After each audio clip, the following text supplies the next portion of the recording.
Good morning, everyone, and welcome to today's webinar, The False Peak of UX Maturity, presented by Scott Faranello and hosted by Bestica.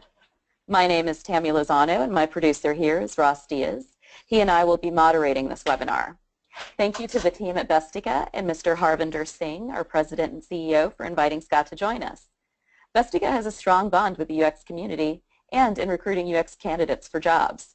Feel free to reach out to our recruiters, Melanie, Carlos, and Kat, if you are looking for a career change. You can also find them in our Bestica UX community or through LinkedIn. If you're an organization looking for a candidate, feel free to visit the Bestica website or email our recruiters. Before we get started, here are some housekeeping items.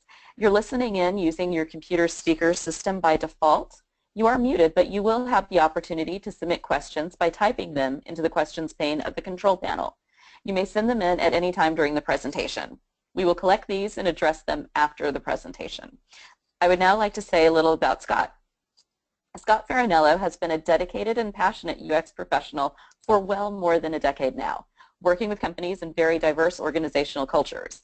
His experience includes intensive customer, user, and business research, conceptual wireframes, designing information architecture, conducting user and usability tests, measuring the ROI of usability, creating visual design, and staying abreast of the current UX technology trends. Scott is also the author of Balsamiq Wireframes Quickstart Guide and Practical UX Design. Now let's welcome Scott. Hi, everyone. This is Scott. Thanks for joining the call. Hope everyone can hear me. So in this next half hour, we're going to look at what I call the false peak of UX maturity and how to reach what I call the UX Maturity Summit. I'm Scott Faranello, of course, and I want to share with you today a business-focused approach to UX that engages stakeholders, impresses executives, and literally solves the problem of UX as a still misunderstood and greatly underutilized value within corporate America. Now, I'm assuming you all called in today because you know something about UX. Oops. Right. Getting more, maybe you're leading a team and want to get more value out of them, but you're not sure how. Maybe you're struggling with engaging clients or stakeholders and want to learn how to better engage with them.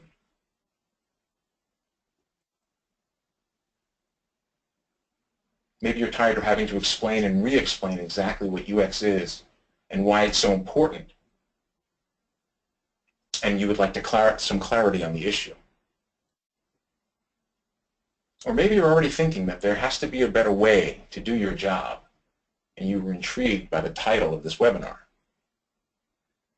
No matter what your reason for joining today's call, what I'll share with you will address all of these concerns, and hopefully any others that you might be thinking about as well.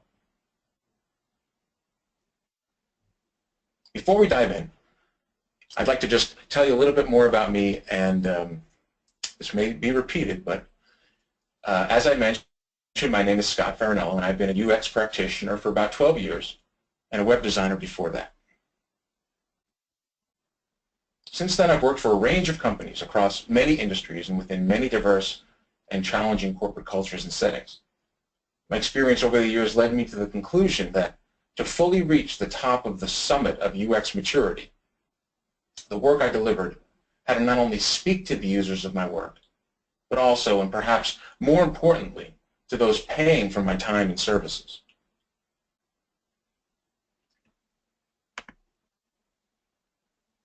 I'm also a published author of 2 books, Balsamiq Wireframes Quickstart Guide, and my most recent titled Practical UX Design.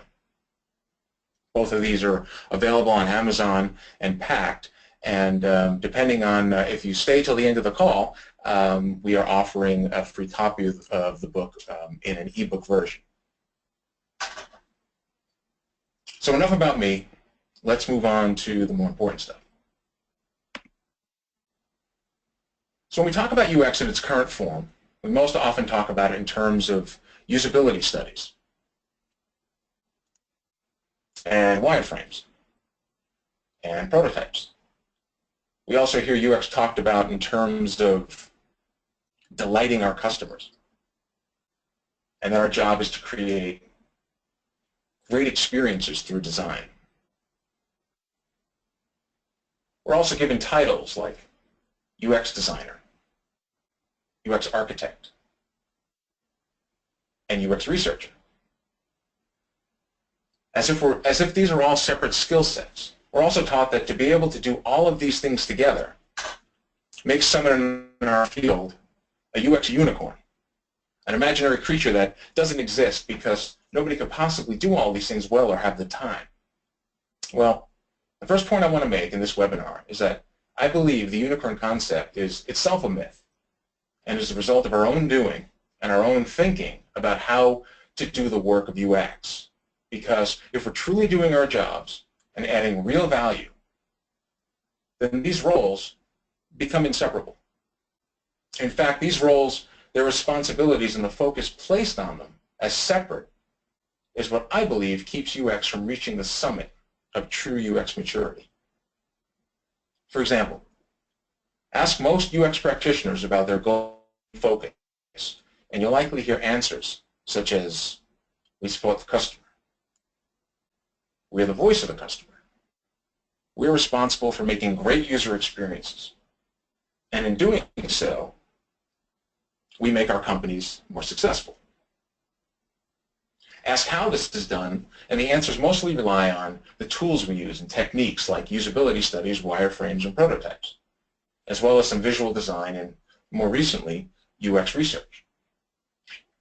This is also what UX practitioners will often tell stakeholders and clients when explaining what UX is, in the hopes of convincing them that UX is important and vital to their success. Up to this point, this approach has been somewhat successful because UX has become more popular and appears more often in organizations across industries. But while it may look like UX has finally made it into the mainstream, it's not even close to the top of the mountain. In reality, the UX industry has reached a plateau, or what mountaineers refer to as a false peak or a false summit, where what looks like the summit is really not. The summit is much higher and currently out of view of the climbers. To give you a better idea of what I'm talking about, I want to ask you some questions now, and I'd like you to seriously consider them and think about how you'd answer them.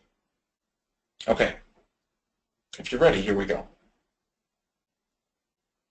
The first question, in your company, how much money has been spent on UX so far this year?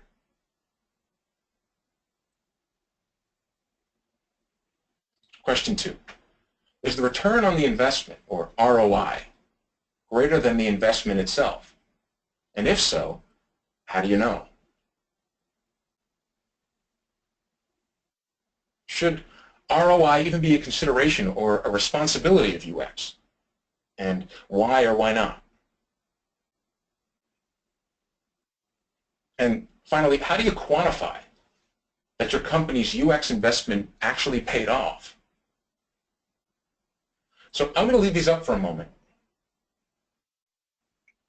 And if I have time at the end, I'd love to know your answers.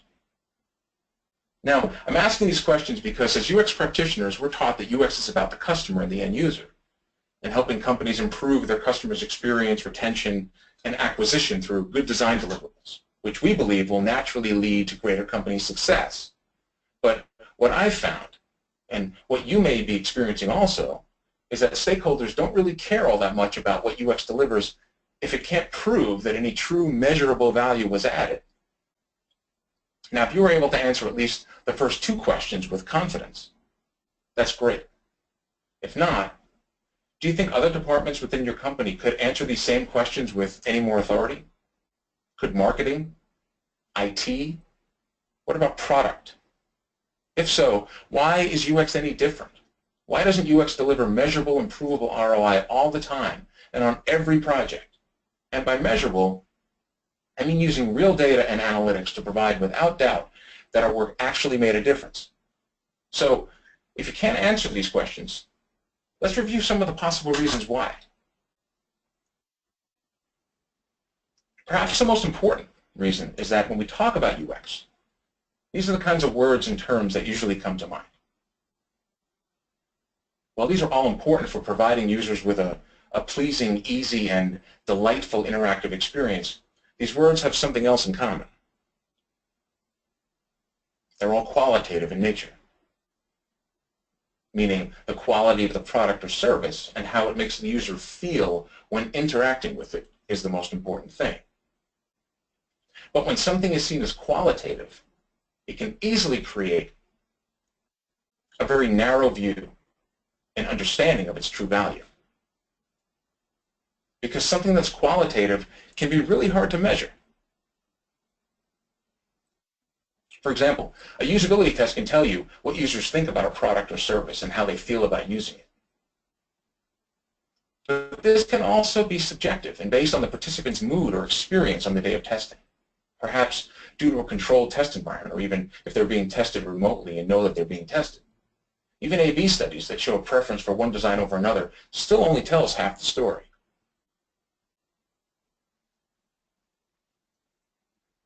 To tap into the true business value of UX, we need to focus not only on the qualitative, but more importantly, on the half that's currently being ignored and the half that provides real proof to our clients, stakeholders, and even executives of the value that UX can truly provide to business. If you haven't already figured it out, I'm talking about quantitative UX and the ability to measurably prove that our work has made an impact, leaving no doubt in the mind of our clients that we and they succeeded. Quantitative results speak to business-minded people in a way that qualitative design simply cannot. If you really want to get the attention of the people whose success equates to your success, then UX needs to shift the balance of its focus from one that is subjective to one that is defendable, measurable, provable, and repeatable on a consistent basis. So let me give you an example of what I mean.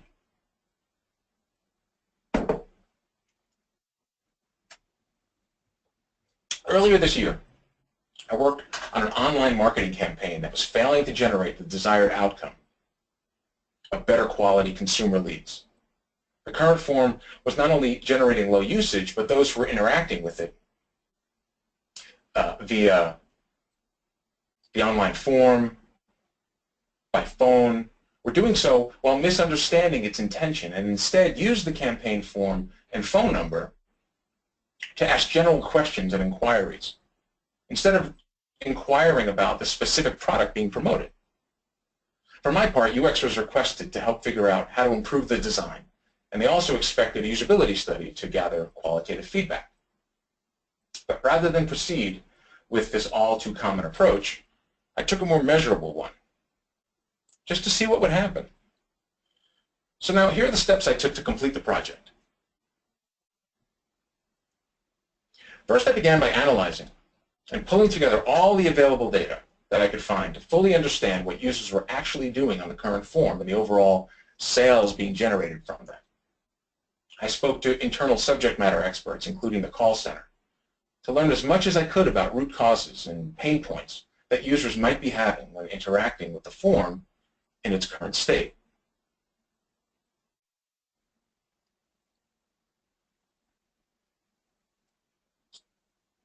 Let's see, having a little trouble with the screens here. Next, I reviewed the current design to understand what could be improved from a qualitative usability perspective. I recommended content and copy improvements, such as removing the paragraph of text at the top and replacing that with short bullet points. I recommended a clear call to action and keeping the most important form fields. I also recommended moving the form up. Next slide. The higher up on the page, to avoid scrolling, and for additional comparison, my designer and I created two new designs, one with the form at the bottom of the page, but above the fold, and an alternate version with the form placed vertically, top to bottom, along the right-hand column.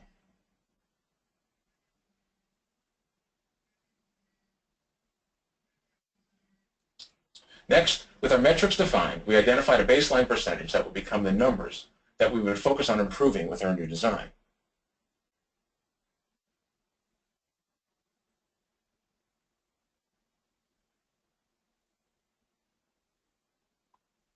Okay, sorry, the screens are not working as I had hoped. With our research, data, and metrics in hand, I partnered with a graphic designer to create the new look and feel of the new form. And with our designs completed, rather than conduct a qualitative usability study, which would have been subjective at best, we conducted an A/B test using real consumers to compare our new design to the current one. We then stayed connected to the project for about a month to monitor test results and to gather, analyze, and compare the data. Now, before I show you the results of our test, I want to point out something important that I just said that's key to quantitative UX and for greater UX maturity. In most companies where UX engages in the product design process, UX often plays a very reactive role in the process, meaning UX is often responding to work already in flight and by development teams moving forward with or without UX. In these scenarios, UX is lucky to be engaged at all, and when they are, UX is often thought of as the folks who do usability studies, with UX seen more as a nice-to-have rather than a must-have. Even for companies who are busy with UX projects and embedded on Agile teams, UX is still reacting and working hard to stay one step ahead to ensure some kind of user-friendly deliverable. But being reactive also has the undesirable effect of turning UX into order takers instead of project leaders. But there is a way to change this and transform UX into its rightful role, place, and understanding within corporate, company, and cultural structure. It begins by understanding what our true business value actually is, and in doing so, reaching the highest peak of UX maturity. And it begins with the first step of changing from a reactive workforce to a proactive one, where UX defines what's valuable and can prove it easily, quickly, and affordably. Let me show you what I mean as we return now to the results of the online A/B test. So looking at just a portion of the test results, it shows that our new designs, Design A, with the horizontal form at the bottom of the page, and Design B with the form placed vertically on the top, not only showed increases to the original baseline metrics, shown here in column 1, but the numbers actually doubled. So for example, with regards to click conversion, the people filling out the form or calling with questions relevant to the product being promoted, our baseline of 1.64% soared to 3.34% and 3.21% respectively. That's an increase of over 103%. Breaking the numbers down further, we found that leads generated by the online form increased 111%, while telephone inquiries increased 86%. Now, keep in mind, this data was collected over about a 3-week period, meaning I not only stayed with the project for an additional 3 weeks, but I was able to prove that the work we delivered actually made a dramatic difference in a relatively short period of time. Another key point is that I wasn't being paid for my time to remain involved. I was more interested in proving that a quantitative approach to UX would change the perception of how my client understood what we did and our true business value. That was my #1 goal. So all totaled, including research, design, and development time, and in addition to UX's follow-through with the A/B test and making sure the results matched our goals, we delivered a dramatic improvement that the client can see, and more importantly, that they could share with their colleagues, including their boss. The return on this investment was clear and would continue to return dividends in terms of better quality leads, new customers, and more products sold. Now, this may sound very business-oriented and not how you currently think about UX, but keep in mind that at the conclusion of the project, the client told me that they had never seen such a dramatic improvement on any of their previous campaigns. This leads me to another extremely valuable point. As a result of the quantitative results we were able to deliver, my client understood what UX had accomplished, and it was apparent from their comments that no other team or department had achieved this kind of improvement. After just one project, my client could now very clearly understand the true business value of UX, and most importantly, they could easily explain that value to others in a way that they too would understand. Oh, I also want to mention something else. My client never asked to see any of the normal proof of my work. They didn't ask to see any documentation of any kind, nor did I provide any. Now, this might sound amazing, but they didn't care about usability test scripts. They didn't care about qualitative study results. They didn't care about personas. And they didn't care about wireframes. All they cared about was seeing measurable results. Now, this is a huge point that I really want to drive home today. So hold on to your seats, because this may sound unbelievable, but after using a quantitative approach, I found that it doesn't make a difference how nice our work looks, how easy it is for our end users, or how much documented proof we provide that we actually did something. Because as shocking as this may sound, UX is less about making things people want to use and more about making things people need to use easier.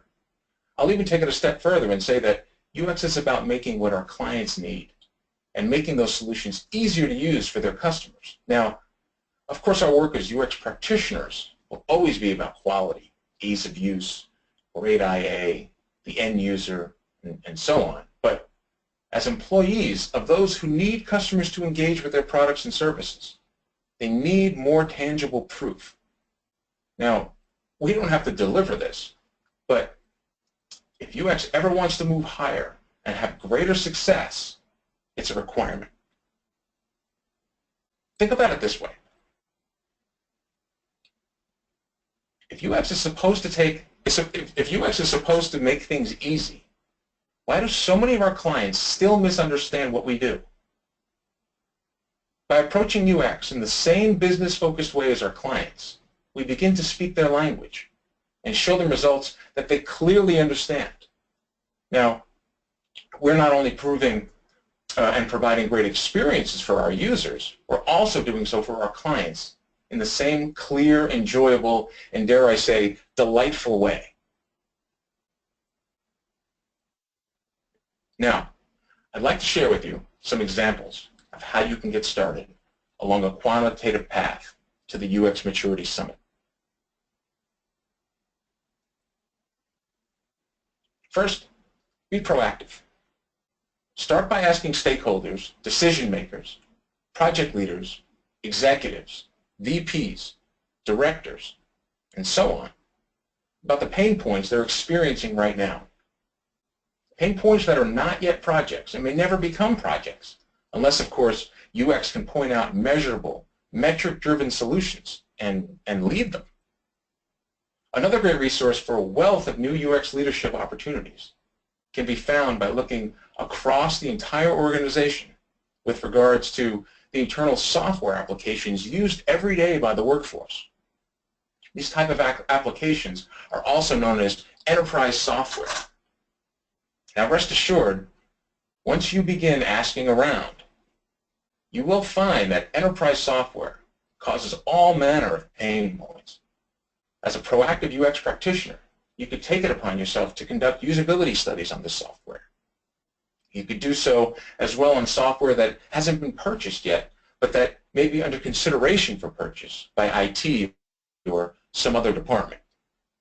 I guarantee you that nobody in your company is doing this type of work, and neither are the vendors who sell this very expensive software to companies. Imagine how impactful it would be for UX to begin showing stakeholders and executives the prospective failure of its workforce in terms of effectiveness, efficiency, and satisfaction. Put a number to that. Find metrics to measure. Establish a baseline, then test it and prove it. Do this enough, and your company is going to start to notice. Next, start small. Find a stakeholder or employee who will share some team, department, software pain points with you. Identify some measurable ways to show improvements and then work together to solve them. You might even find that projects you're currently working on today have some kind of measurable metric that you can find and start going down this path. Now, budget is not a factor here. And I know this might sound nuts, but much of this work is going to require working on your own at first to show some measurable results. I started changing my approach to a measurable one on the projects I was already involved with. I started asking VPs if they had any pain points because UX was starting a pilot project and we wanted to see if they were interested in being involved. They all got back to me within the same day. Now, this is important.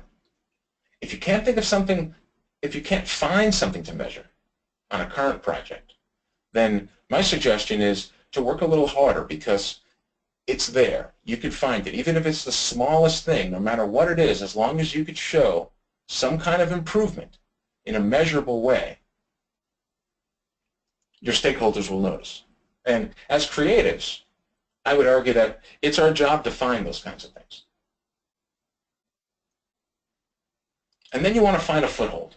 Remember, there's always something to measure. And once you realize the power of measurable UX, you begin to see every project in this way and start identifying the ones with the greatest potential for measurable business impact.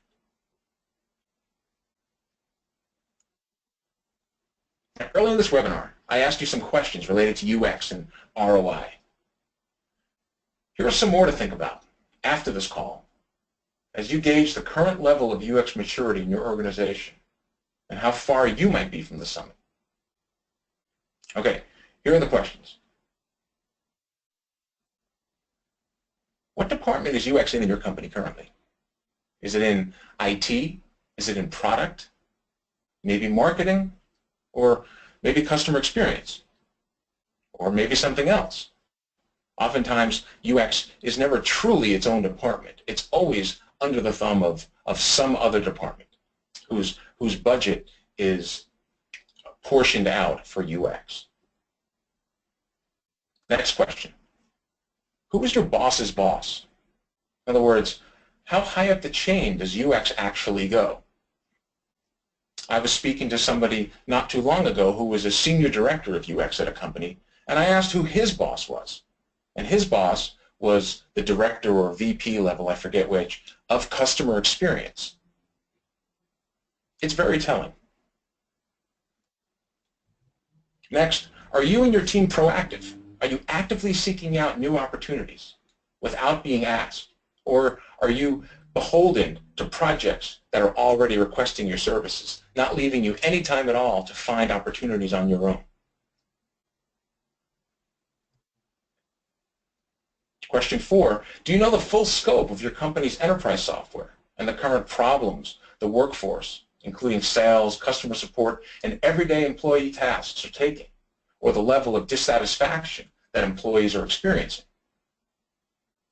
And if so, how might you identify these problems and then work proactively to solve them? And finally, what is UX really about? Would you like for everyone in your organization to finally get it? In my experience as a UX professional for over a decade, I've come to the conclusion that UX has reached a plateau where whatever success it has attained has placed it at a false peak. If you're not satisfied with this plateau and, like me, believe that there's something higher and far more valuable that we can provide, then your job is to take the first step towards that goal and believing that UX is about proving to our clients and stakeholders and those who pay for our services that there's real value to be tapped into that's currently being missed. If we don't leave the plateau and do it soon, and if UX remains just a qualitative art rather than a quantitative science, it's going to remain a misunderstood and, I believe, sadly underutilized skill that will eventually starve itself out of existence without ever knowing how close it was to the summit.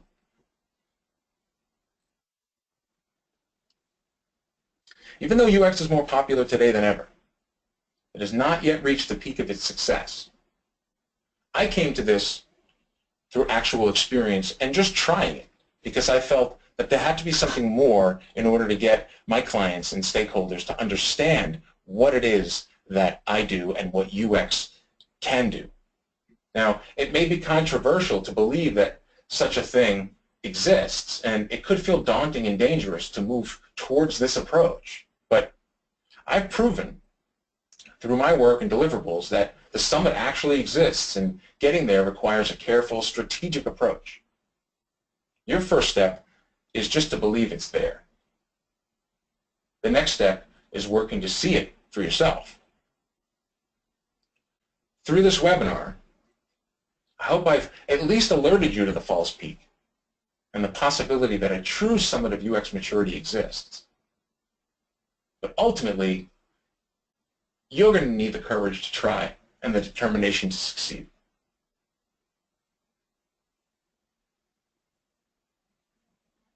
Now, if you choose to do so and would like some help, I'm happy to assist. Just send me an email after this call to sfaranello@hotmail.com. It should be clear by now that I love talking about this stuff, and I'm happy to start a conversation.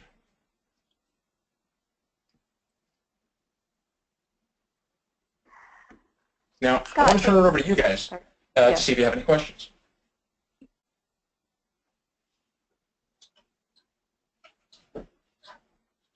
Okay, everyone, as a reminder, you can go ahead and submit questions through the control panel, through the questions pane in your attendee control panel. And also wanted to mention, too, that Scott is going to be giving away a download link for his new book, and it'll go to one lucky attendee. So we're going to pick a name from the attendee list after the call. But please go ahead and let's take a moment to submit some questions.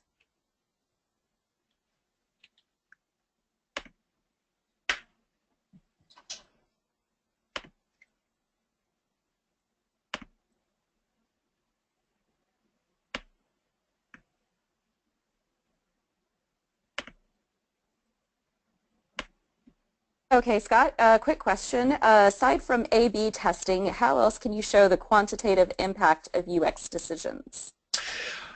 Great question. You can do it any way at all.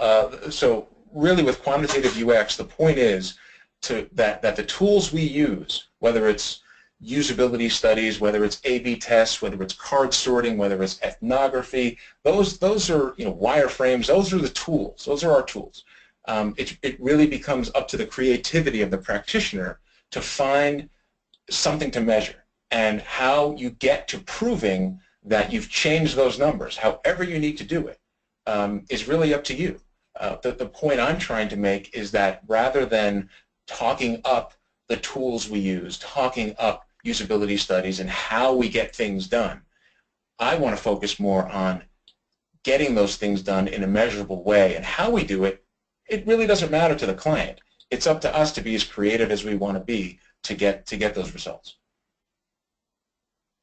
Okay, and then follow-up. So the way to get beyond, well, here's another question. So the way to get beyond the plateau of modern UX is to show measurable impact. That's correct. Yeah, okay. Okay, let's see. Do you have any other questions, folks? Okay, can you give more examples of measurable elements for quantitative analysis besides A/B testing, heat maps, or click conversions? Aside from heat maps and click conversions, or in addition to? In addition to. Oh, so say that question one more time, please. Yeah, sorry about that. It's kind of, can you give more examples of measurable elements for quantitative analysis besides A/B testing, heat maps, or click conversions? Sure. Well, it's interesting because I actually came up with an entire list of metrics, and these could be really anything at all. It could be how many people are coming to visit a site, or how many people have purchased something, right? The typical ways of doing it.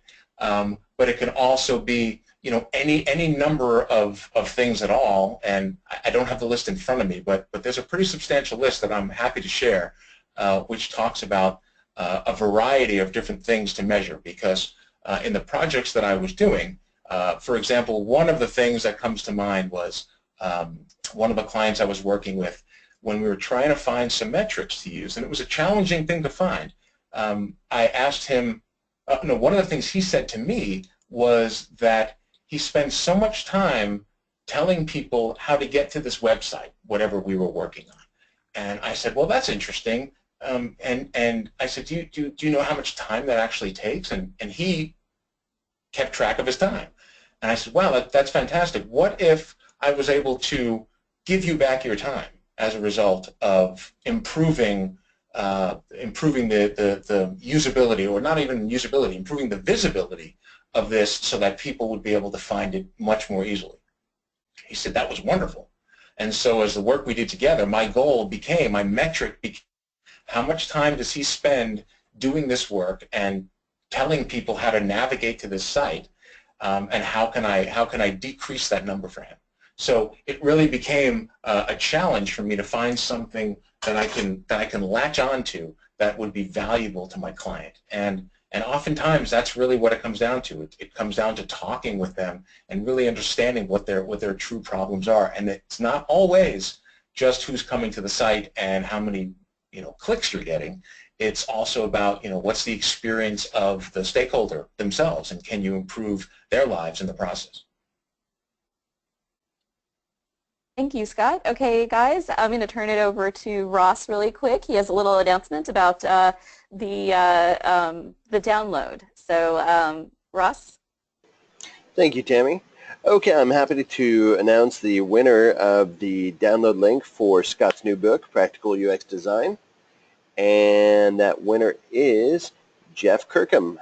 Thank you very much for attending, and we'll be sending you the link to download Scott's new book, Practical UX Design, available on Amazon and Pact Publishing, after this call is completed. Okay, well, thank you, Scott, and thank you, everyone, for attending our webinar, The False Peak of UX Maturity. When you leave today's webinar, you will receive a survey on the presentation, so please provide your honest feedback. You'll also receive a follow-up email with a link to view a recording of Scott's webinar. If you want to be considered as a speaker for a future webinar, please send your information and at least 3 potential topics to Ross or one of our recruiters. On behalf of Bestica and our presenter, Scott, thank you for joining us today. Thanks, everyone.